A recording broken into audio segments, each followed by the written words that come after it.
Assisti ao filme Mais Que Vencedores e aqui vai as minhas impressões a respeito desse filme.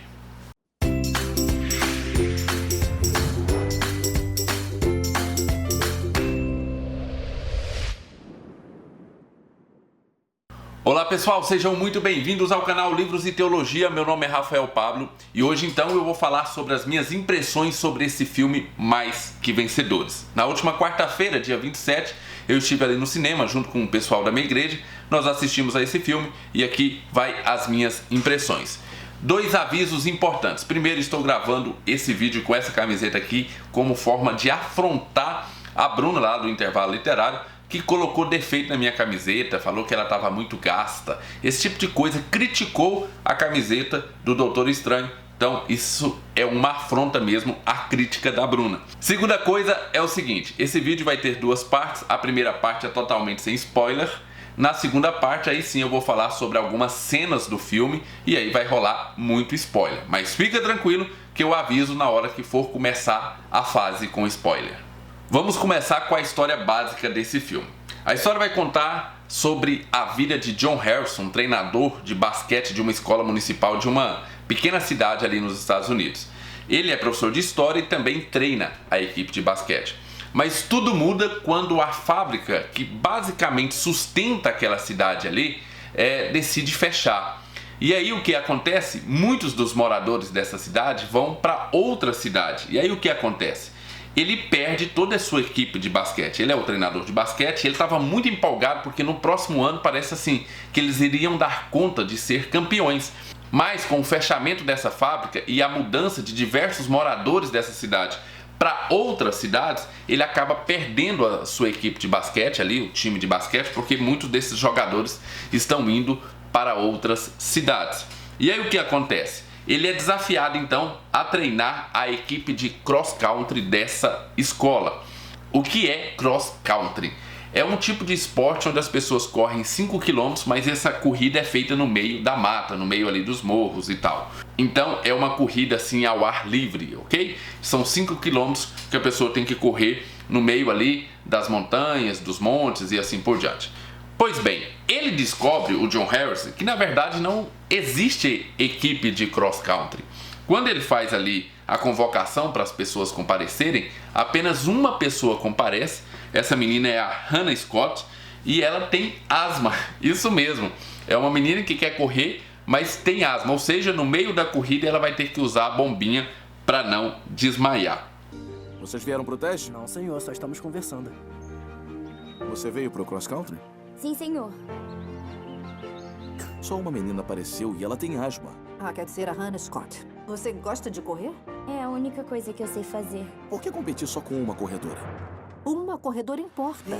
E aqui eu tenho que abrir um parêntese para que você entenda que essa única menina, essa Hannah Scott, ela é criada pela avó, os pais morreram e ela é uma espécie assim de trombadinha, ela vive roubando coisas, né? Então, quando ela vê ali os meninos jogando basquete, tem um fone ali dando bobeira, ela rouba o fone e rouba outras coisas assim de pequeno valor e de pequeno porte, né? Celular, coisas menores. Ela é uma pequena trombadinha. Essa é a única menina que comparece à convocação ali para a equipe de cross country.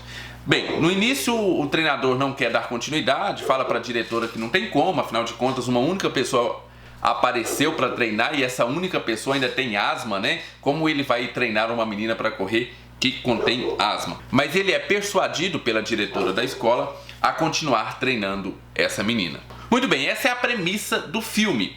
É esse treinador, juntamente com a sua família e com a diretora da escola, ajudando essa menininha, a Hannah Scott, a superar desafios através do esporte ali do cross country. Vamos aos pontos positivos desse filme. Vou falar primeiro dos pontos positivos. O primeiro deles é que você já está acostumado com esses atores. Bem, se você assiste outros filmes parecidos com esse, você vai ver que são basicamente os mesmos atores. Você tem ali o treinador, que é o John Harrison, que participou de todos esses outros filmes. Então ele participou ali do Desafiando Gigantes, ele era o treinador ali do Desafiando Gigantes. Ele era um dos policiais ali daquele Corajosos, daquele filme Corajosos de Policiais, né? Também, que é um filme gospel. Ele também participou do Quarto de Guerra, A Prova de Fogo. Então logo que você vê ele, você já reconhece. Assim como você reconhece outros atores ali.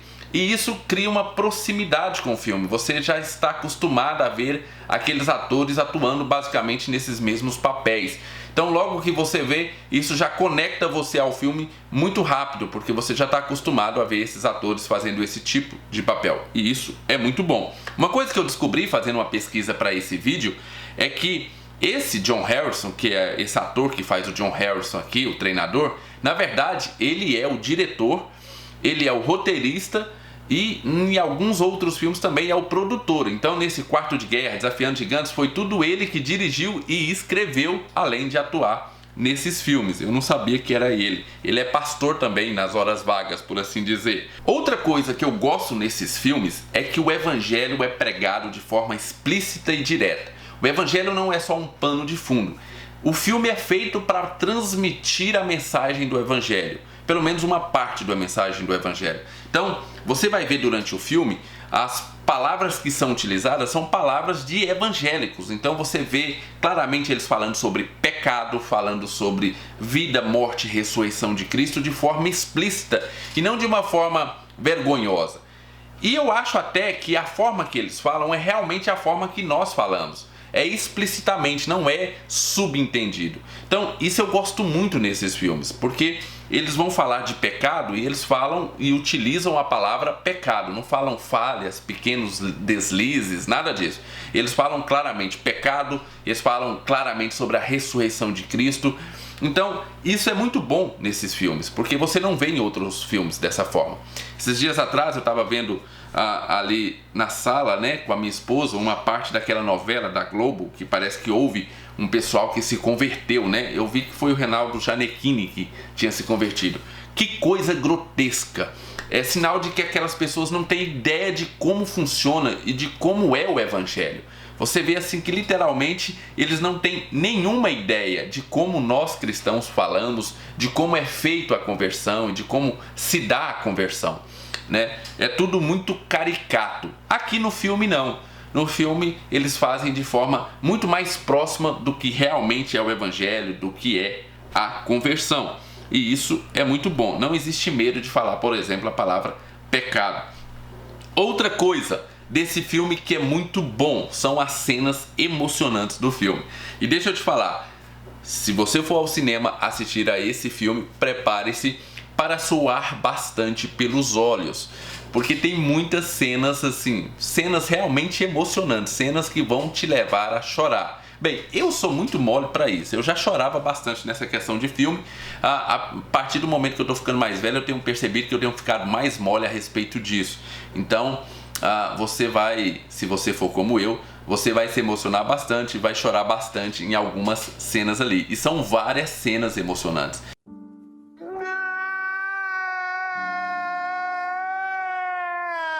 Então, durante o filme inteiro você vai chorar ali umas 2, 3 vezes. Pelo menos aconteceu comigo, assim, de escorrer algumas lágrimas aqui durante umas 3 ou 4 vezes.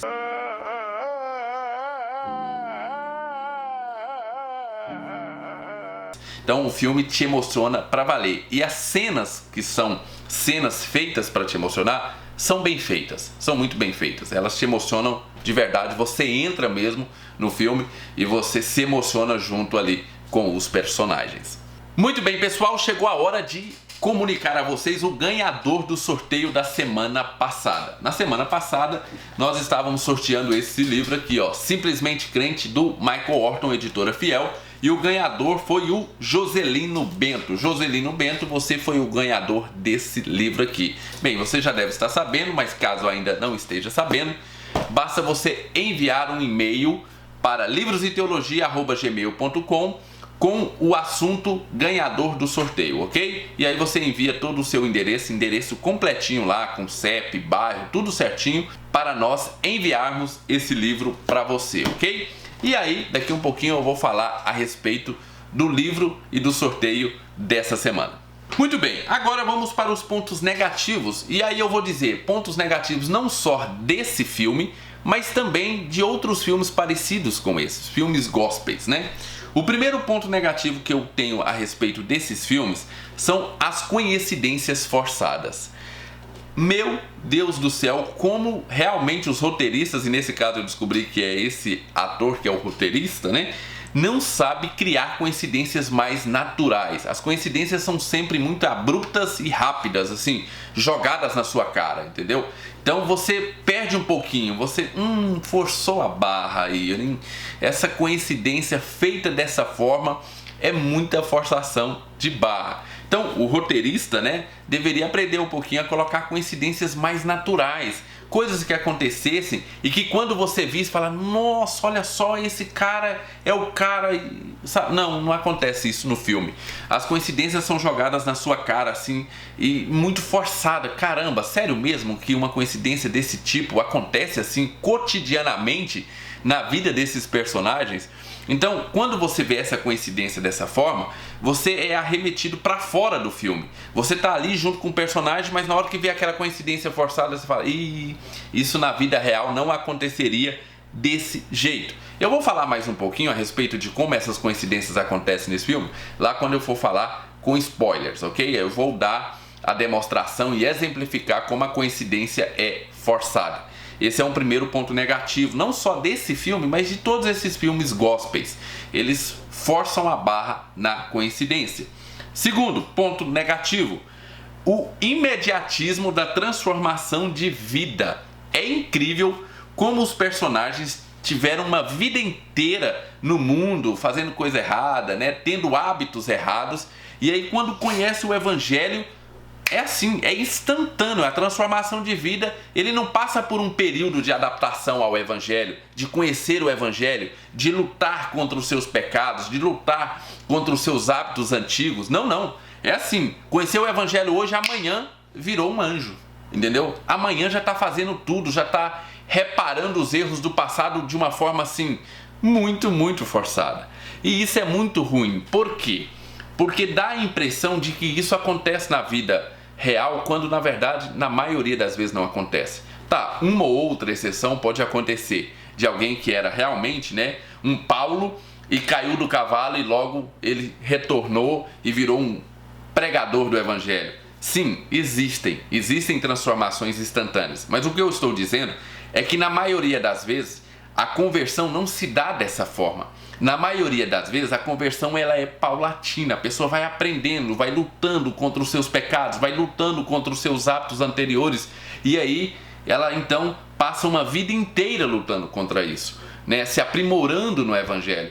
Mas nesses filmes, a maioria das vezes, a conversão ela é 100% e instantânea, né? A pessoa ela era ladrão num dia, no outro dia ela está devolvendo tudo que roubou. Ela era, sei lá, mulherengo num dia, no outro dia ele é fiel à sua esposa sem nenhuma luta contra o seu pecado. Me parece assim que eles passam essa visão, né, de que a conversão é realmente algo instantâneo. E na maioria das vezes não é. A grande maioria das vezes não é assim. A conversão é um processo. Por fim, e esse para mim é o principal problema dos filmes gospels, é a promessa de sucesso e felicidade garantida no final. Isso é muito ruim, porque quando você começa a ver o filme, você já sabe que no final tudo vai dar certo. Você já sabe que no final tudo vai ficar bem. E não é assim na vida. O Evangelho não promete isso. O Evangelho não promete que no final tudo vai dar certo, a não ser o final eterno. Aí sim, no final, na eternidade, tudo vai dar certo. A felicidade vai ser garantida. Mas aqui na terra não há essa promessa do Evangelho. Não há promessa de que você servindo a Cristo, no final, lá no seu emprego, você vai ter sucesso e as pessoas vão olhar para você e vão ver o grande profissional que você é. Não existe a promessa no Evangelho de que se você lutar pelo seu casamento, obviamente no final o seu casamento vai dar certo. Ao contrário, muitas pessoas lutaram pelo seu casamento e tiveram o seu casamento totalmente destruído. Ou seja, o seu marido nunca voltou para casa. Realmente ele ficou com a amante. Ou ao contrário, né? A sua esposa ficou com a amante. Então não há essa promessa no Evangelho que o filme parece transmitir. Olha, fique tranquilo, porque se você lutar, durante algum tempo você vai ter dificuldade, mas se você lutar, no final o sucesso é garantido. Seu marido vai voltar para casa, sua esposa vai voltar para casa, seu filho vai abandonar as drogas. Não há essa promessa no Evangelho. O Evangelho fala que você deve ser fiel até o fim, mesmo quando o fim não é o fim que você esperava. Então, quando você começa a assistir a esses filmes, mas a esse filme especificamente, ao Mais Que Vencedores, ele já deixa claro que no final as coisas vão dar certo, no final o sucesso é garantido, no final tudo vai ficar bem. E isso o Evangelho não promete. Não prometeu para Paulo, né? Ou seja, no final Paulo foi realmente martirizado, no final os apóstolos foram realmente martirizados, né? No final muitas das pessoas que lutaram pelos seus casamentos não obtiveram sucesso. No final as igrejas que eram pobres ali na Bíblia continuaram sendo pobres, não houve, né, sucesso financeiro. Então esses filmes me incomodam muito por causa disso, porque eles não colocam a realidade do Evangelho. E aí, quando eles são transmitidos ao grande público, muitas vezes eles estão transmitindo essa ideia. Para uma pessoa não crente que vai no cinema, ele vai ver esse filme e ele vai ter a ideia de que o seguinte: olha, se eu começar a servir a Cristo, ainda que eu passe por lutas, no final eu vou ter sucesso financeiro, eu vou ter sucesso no meu casamento, eu vou ter sucesso em todas essas áreas. E não é assim que o Evangelho funciona. O Evangelho não é uma lâmpada de Aladim onde você vai ter esses 3 desejos: sucesso no casamento, na vida financeira e na vida pessoal. Não funciona assim, ok? E isso para mim é o grande calcanhar de Aquiles desses filmes. Eles prometem um sucesso que o Evangelho não promete. Pois bem, mesmo assim eu quero incentivar você a ver esse filme. Veja com a sua família. Você vê tanta coisa que não presta aí, e aí muitas vezes fala o seguinte: não vou ver esse filme porque esse filme trata o Evangelho desse jeito. Pois é, mas aquele filme que nem Evangelho tem, você vê numa boa, né? Então fica aqui a minha forte indicação: leve a sua família para ver esse filme. E aí discuta com ela isso, discuta com a sua família isso, porque é isso que está sendo pregado muitas vezes aí fora. Então é um bom motivo para você discutir com a sua família. Olha, você entende que realmente não é dessa forma que funciona? Você e sua esposa conversando, né? Não é dessa forma que funciona, o Evangelho não é dessa forma, o Evangelho não promete sucesso. Coloque isso para sua família discutir, mas vale muito a pena, porque... Mas de qualquer forma, você pode levar a sua família no cinema a ver esse filme, porque você vai discutir outros pontos também, outros pontos em que o filme mostra sim o Evangelho sendo pregado. Então, deixa eu te dar uma forte indicação: leve a sua família, vá assistir esse filme. E eu sei, vai ter algumas forçações de barra, como eu estou te falando aqui, mas vale ainda muito a pena. Vale muito a pena você dar um crédito para esses filmes, inclusive para que os filmes evangélicos no cinema possam amadurecer e possam então fazer as coincidências ser menos forçadas, possam fazer a conversão ser menos instantânea e também possam parar de prometer sucesso no final, ok? Então leve, vale muito a pena. No mínimo você vai chorar bastante como eu. Se você for mole como eu, você vai chorar bastante como eu, no sentido das emoções que vão ser passadas. E ao mesmo tempo é uma ótima oportunidade de você discutir o que é o Evangelho verdadeiro com a sua família, ok? Levem a sua família para assistir esse filme. Pois bem, essa é a zona sem spoiler. Agora nós vamos entrar na zona com spoiler, ok? De agora em diante, aquilo que eu vou falar é sim spoiler do filme, e eu vou demonstrar tanto a parte positiva como a parte negativa com cenas desse filme. Muito bem, pessoal, e agora vamos falar do sorteio dessa semana. Pois bem, para você participar do sorteio, você sabe, você tem que responder as perguntas dos vídeos durante toda a semana. Então, se eu lançar 2 vídeos na semana, responda as 2 perguntas dos 2 vídeos, porque no final da semana eu vou escolher um desses vídeos para fazer o sorteio. E se você respondeu nenhum e não respondeu nenhum outro, e eu escolhi justamente o outro que você não respondeu, então você não participa, ok? A pergunta dessa semana é muito simples. Deixe lá embaixo a sua opinião a respeito dos filmes gospels. Se você já viu Quarto de Guerra, Corajosos, Prova de Fogo, todos esses filmes aí, qual a sua opinião a respeito deles? Deixe lá embaixo a sua opinião a respeito desses filmes gospels. Você vai estar participando do sorteio desse livro aqui, ó. Fé na Era do Ceticismo. A Fé na Era do Ceticismo, do Timothy Keller, da editora Vida Nova. Esse é o livro que nós vamos sortear essa semana, ok? Então, quer participar? Deixe lá embaixo a sua opinião a respeito dos filmes gospels.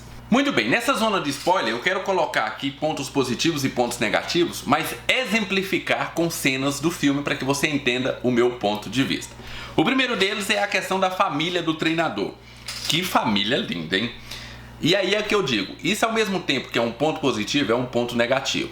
Porque assim, você olha para a família do treinador e você percebe assim, caramba, parece meio artificial as coisas.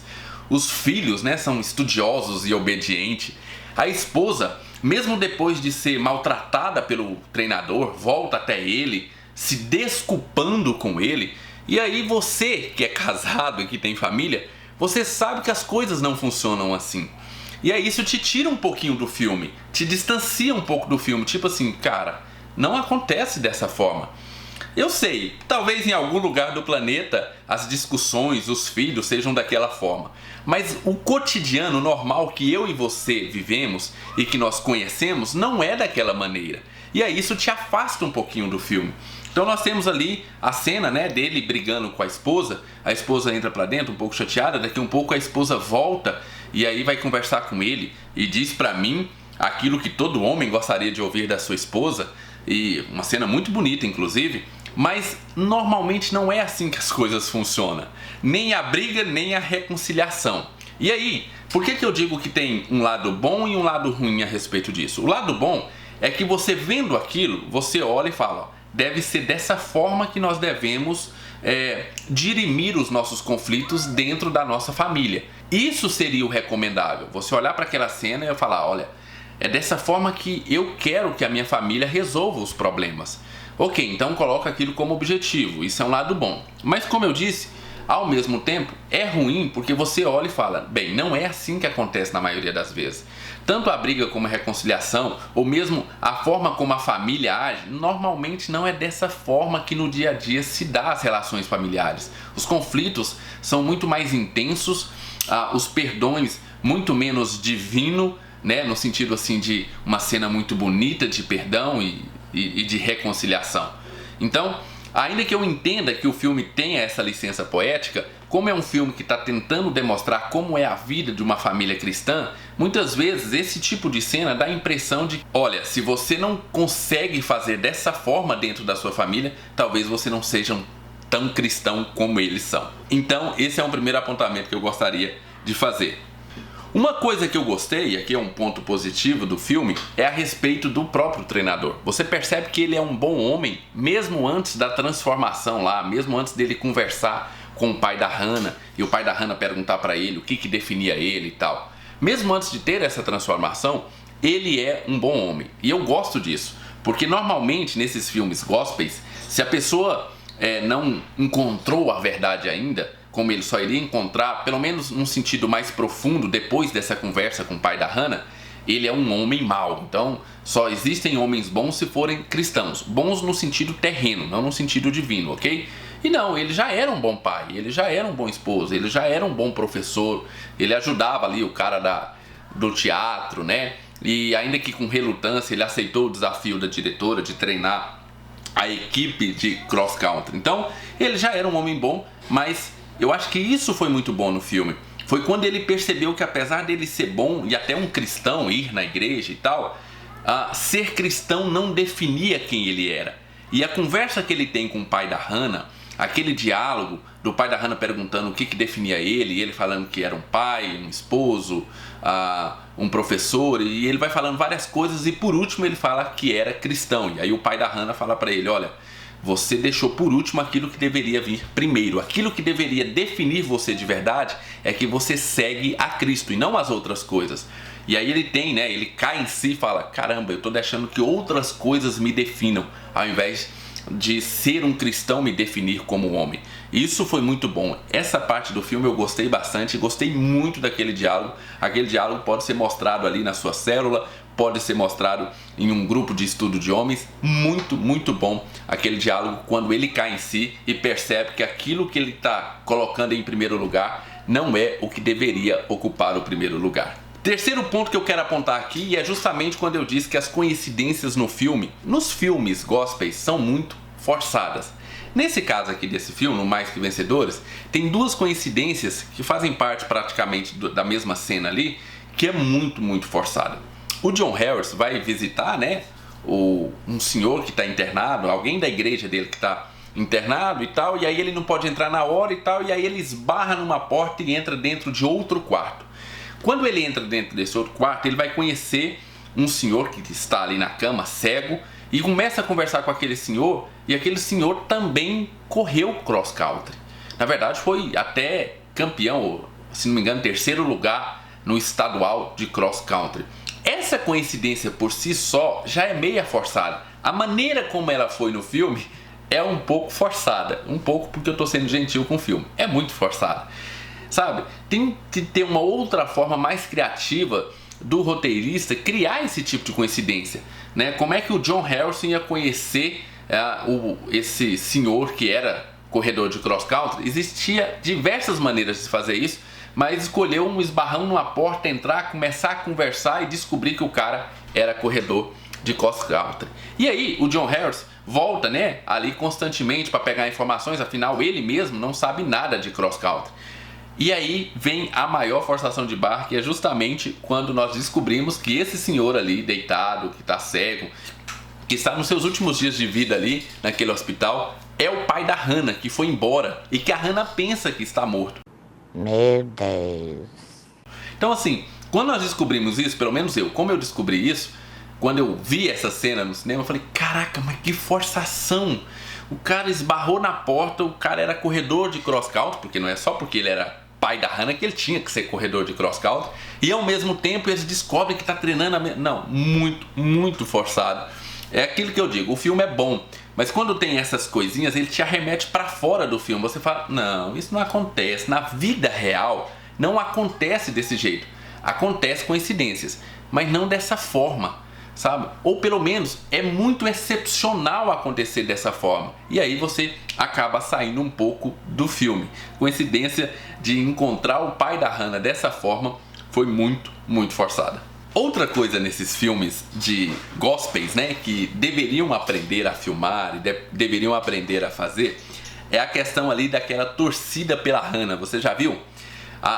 Assim que a Hannah começa a correr, e ela começa a correr em algumas corridas, assim, em algumas escolas, né, disputando o campeonato estadual e assim por diante e tal, o filho do treinador começa a se envolver com isso também e começa a apoiar a Hannah e trazer os seus amigos para apoiar a Hannah, né? Então a Hannah tá ali correndo e tal, e eles então são a torcida da Hannah. Mas como isso é feito, aí sim eu posso dizer, é ridículo. É muito ridículo, cara, porque nunca é feito da maneira como é na vida real. É uma forçação de barra. Então tem uma corrida lá que a Hannah chega em 11º lugar. E aí vem a torcida em redor da Hannah, sabe? Você foi muito bem, Hannah. Sabe, o tipo de palavra, eu não sei se foi a dublagem, talvez seja a dublagem, mas pela reação dos atores, não deve ter sido a dublagem. Foi realmente assim, muito bem, Hannah, sabe? Aquele tipo de elevação, aquele tipo de apoio que não acontece na vida real, que as pessoas não apoiam dessa forma, sabe? Elas não são assim, cara, que legal, você ficou em 11º, que legal, muito bom. Não, é muito ruim. A cena é muito ruim. Se você viu o filme, ou se você ainda não viu e vai ver, dá uma prestada de atenção nessa cena. É muito ridícula, cara. Não existe esse tipo de apoio. Não é assim que as pessoas apoiam umas às outras, né? Talvez teria palavras de encorajamento, mas não dessa forma, ok? Veja a cena que você vai ver o quanto ficou assim. Realmente nessa cena deu vontade de rir. Fala, caraca, isso tá parecendo, sei lá, Carrossel, né? Novela mexicana do SBT. É uma situação bem constrangedora. Muito bem, e aqui vai a minha explicação e exemplificação a respeito de como a conversão se dá nesses filmes, né? Então nós temos ali a Hannah se convertendo. E eu quero dizer o seguinte, a conversão da Hannah, quando ela está conversando com a diretora, é uma cena incrível, muito bom. Como eu disse, eu gosto quando ali a diretora vai explicando para Hannah o evangelho e vai dando nome mesmo, vai falando sobre pecado, distância de Deus, Deus enviou o seu filho. Ela explica o evangelho como deve ser explicado, sabe? Sem medo de falar as palavras do evangeliquez, sabe? Porque hoje as pessoas têm muita vergonha muitas vezes de falar sobre isso e tal. Então eu gostei muito da cena da conversão da Hannah, achei muito bem feita, e a explicação ali da diretora da morte, da vida, morte e ressurreição de Cristo e o que significa isso, muito bem feito. Nesse ponto eu achei muito bom. Mas aí o que ela faz? A diretora vira para Hannah e fala o seguinte: olha, eu gostaria que você lesse o livro de Efésios, ou o capítulo 1 e 2 de Efésios. Não sei se é o livro inteiro ou só o capítulo 1 e 2. E que você anotasse tudo que a Bíblia ali diz que você é. Ok, e aí você tem ali um clipe da Hannah lendo Efésios e anotando, né, no papel tudo aquilo que Efésios diz que nós, como filhos de Deus, nós somos amados, aceitos e assim por diante, reconciliados. E ela vai falando tudo ali e vai anotando no papel. Isso acontece em um dia. No outro dia, a Hannah é uma super crente, cara. No outro dia, a Hannah vai em frente a um grupo de teatro ali e tal, sem vergonha nenhuma, dizer o que ela é em Cristo Jesus, sabe? E com uma convicção que, sinceramente, não é assim que acontece a conversão. Conversão, eu sei, é só um filme. Só tô falando que tem jeitos de se fazer o filme ser mais verídico, mais parecido com aquilo que acontece na vida normal. Porque quando você vê uma cena assim, como eu disse, te joga para fora do filme. Você fala, não, não é assim que acontece. A pessoa não se converte num dia, lê 2 capítulos de um livro no outro e se torna um super crente convicto, amado. Não, não é assim. Sabe, existem lutas internas, existe discipulado que deve ser feito. Então, mostrasse um clipe, entendeu? Maior, de dias se passando, e a diretora ensinando para ela frequentando talvez uma igreja, tudo isso daria maior credibilidade para, tipo assim, 2 meses depois, 3 meses depois, ela ter essa convicção um pouco melhor. Mas não, ela se converteu num dia, no outro dia ela era super crente, ela era melhor do que eu. Assim, não que eu seja um super crente, mas eu tô dizendo assim, ela parecia que ela tinha mais conhecimento de Cristo do que anos e anos de pessoas convertidas. E ela leu 2 capítulos ali de Efésios. Então, isso fica muito, muito forçado. A pessoa se converte e se torna um super crente no dia posterior, convicto, e aí ela já sai, né, devolvendo os objetos que ela roubava. Cara, sabe, ela não tinha vergonha nenhuma. Não sei, sabe, dá a impressão, olha, mesmo que seja um passado, né, um passado e hoje eu sou nova criatura em Cristo, mas o fato de você reconhecer que roubou, né, ir lá na pessoa entregar de volta o objeto, isso causa um certo constrangimento. E normalmente isso é algo trabalhado dentro de um discipulado e não uma determinação de 24 horas. Então, essa conversão da própria Hannah é muito forçada no filme e não é assim que acontece. A pregação foi espetacular. A conversa dela com a diretora foi muito boa. Mas como eles passaram isso só em 24 horas e deixaram claro que era só 24 horas, e ela se transformou numa super crente, ficou muito, muito esquisito. Bem, tem outras coisas boas o filme. A aproximação da Hannah com o pai dela, eu achei que foi muito bem feito, né? Ela primeiro vai ver o pai dela ali, aí ela não aguenta ficar dentro do quarto, ela vai embora, aí dá ela refletindo sobre aquilo, pensando sobre aquilo, e depois mais tarde ela quer voltar a ver o pai dela, aí ela volta a ver o pai dela, mas ela ainda não perdoa o pai dela, ela só vai perdoar lá depois que ela se transforma na super crente e tal. Então, eu gostei muito ali de como eles trataram isso, porque assim, como o filme é muito imediatista, eu pensei que na primeira vez que ela visse o pai dela, ela já se perdoaria, os dois virariam bons amigos e tudo ficaria bem, tudo ficaria em paz. E aí, isso seria ruim novamente para o filme. Assim como eu gostei também do pai da Hannah ter morrido no final. Porque como o filme vai demonstrando que tudo fica bem, que tudo se resolve, não tem nenhum contratempo e no final tudo vai dar certo, eu tive um medo danado deles curarem o pai da Hannah no final. Ou seja, que lá no final a Hannah fosse, por exemplo, morar com o pai dela. Ficaria muito, muito ruim. Então, que bom que nesse caso eles mataram o pai da Hannah para deixar mais factível e mais verídico o filme. Muito bem, tem 2 outras coisas que eu gostaria também que no filme tivesse acontecido diferente para tornar o filme mais verídico. A primeira delas é a avó da Hannah, que a princípio você não percebe que ela é crente. Hora nenhuma mostra ela orando ou qualquer coisa nesse sentido. E aí eu gostaria muito que ela não fosse crente. Por quê? Porque aí ela realmente não perdoaria o pai da Hannah. Afinal, você fica sabendo no filme que a filha dela, né, a mãe da Hannah, morreu por causa do pai dela, que apresentou as drogas para ela e ela acabou morrendo e tal. Então, essa avó, que era a mãe da Hannah, né, ela tinha um conflito, ela tinha muita mágoa do pai da Hannah, porque foi ele, basicamente, que causou a morte da sua filha. Então, ela luta com esse sentimento, mas eu gostaria que ela não fosse cristã. Porque se ela não fosse cristã, ela não perdoaria ele e teria um conflito grande ali a ser tratado e, como eu disse, demonstraria para as pessoas que nem tudo vai dar certo. Ou seja, de vez em quando as pessoas não vão perdoar a outra, né? Elas vão ficar com mágoa até o final dela. Então eu gostaria muito que a avó da Hannah não fosse tratada como cristã. Assim como eu também, e aí eu gostaria muito que a Hannah também não tivesse ganhado a prova final. Cara, na prova anterior ela ficou em 11º. E aí na prova seguinte, porque ela se tornou cristã e porque o pai dela estava ajudando ela ali no treinamento, ela vai para 1º lugar? Não, é muito inverídico. Isso tira você do filme. Você sabe, ela não ganharia. Talvez ela ficaria entre as 10 primeiras, tudo bem. Mas ganhar, sair de 11º na prova anterior para 1º lugar na outra prova, não é assim que acontece. As vitórias não vêm dessa forma. Então, isso tira a gente do filme. Seria muito bom que a Hannah não tivesse ganhado a prova. Talvez ficado em um 3º lugar seria muito bom e daria mais credibilidade para aquilo que aconteceu. Por fim, eu quero valorizar novamente as cenas de emoção. As cenas de emoção do filme são muito bem feitas. Realmente foram feitas para fazer você chorar e você chora de verdade. São cenas muito emocionais e por isso vale muito a pena você ver esse filme, ok? Então eu falei aqui de muita coisa negativa só porque eu torço para que esses filmes gospels fiquem mais próximos da realidade e não de algo assim no reino encantado como muitas vezes eles colocam. Mas o filme deve ser visto. Como eu disse, eu recomendo que você leve a sua família para ver esse filme. Veja esse filme, tire suas próprias conclusões e deixe lá embaixo a sua opinião a respeito desse filme, ok? Fiquem com Deus, não esqueça do like, um abraço e até o nosso próximo vídeo.